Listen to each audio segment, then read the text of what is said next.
खबर रोहतास जिले के विक्रमगंज क्षेत्र जहां बरना गांव में स्वामी जी महाराज श्री लक्ष्मी नारायण महायज्ञ चल रहा है।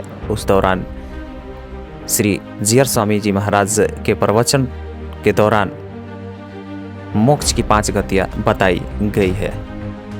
चलिए सीधा लिए चलते हैं हम बरना गांव जहां यज्ञ हो रहे हैं। उसको कहते हैं ना कि सृष्टि जो है ब्रह्मा जी द्वारा होती है। कुछ शिव पुराण पढ़ेंगे तो होता है कि शंकर जी सब कुछ करने वाले हैं। देवी भागवत पढ़े तो होता है कि भगवती जी सब कुछ करती है। कहीं स्कंद पुराण पढ़े तो दूसरे कुछ होता है। तो कभी कभी ऐसे भगवान किसी को अधिकार दे देते हैं तो इसमें भी किसी को विचलित होने की संभावना बनी रहती है। अतः ये भी अच्छा नहीं है। ब्रह्मा जी तो भगवान की परीक्षा लेना चाहे, आप नहीं जानते हैं, जानते हैं। तो सारूप शास्त्रिष्ट सामीप्य मुक्ति होता है। सामीप्य मुक्ति का मतलब क्या होता है? भगवान के समीप में रहना। इसमें भी कभी कभी असहजता आ जाती है। कितना भी कोई बहुत बड़ी विभूति हो, अगर उस नजदीक रहने पर कभी कभी थोड़ा सा उसके आकलन नहीं हो पाता, उसका आकलन करने में हम असहज हो जाते हैं। इसमें भी कहीं कि अहंकार आने की संभावना बन जाती है। जैसे कि गरुड़ जी को एक बार अहंकार आ गया था। और भी चौथा क्या होता है? सालोक्य, भगवान के लोक में रहना। इसमें भी कभी कभी भ्रम होने की संभावना बन जाती है। हम भगवान के साथ रहते हैं, कुछ कह देते हैं, इसमें भी अहंकार आ जाता है। और सबसे अंतिम मुक्ति जो होती है सायुज्य मुक्ति। सायुज्य मुक्ति का मतलब क्या होता है?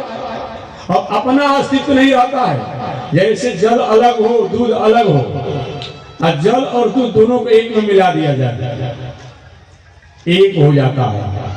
ईश्वर में ही अपने सत्ता को लय कर देना, इसका नाम क्या है? सायुज्य मुक्ति है।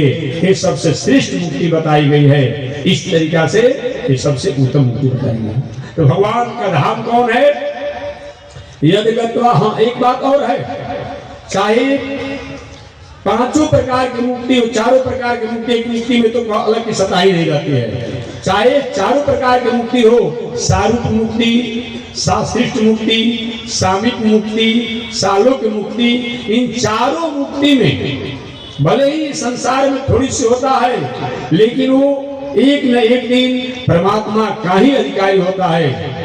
चाहे वह रावण कुंभकर्ण हो, दंतभग शिशुपाल हो, हिरण्याक्ष हिरण्यकश्यप हो, ये अपने अपने सापों को प्राप्त करके भोग करके पुनः वे अपने लोक में चले गए। यही होता है। तो भगवान उधो मैं अपने लोक में जाने की तैयारी में हूँ। मुझे कहा प्रभु मैं भी आपके साथ चलता तो कैसा रहता? भगवान को दो, देखो अकेले आना अकेले जाना, अकेले आना अकेले जाना होता है। हम भी अकेले आए, तुम भी अकेले आए, तुम भी जाओ मैं भी जाऊं, एक साथ जाने के बाद मुझे प्रभु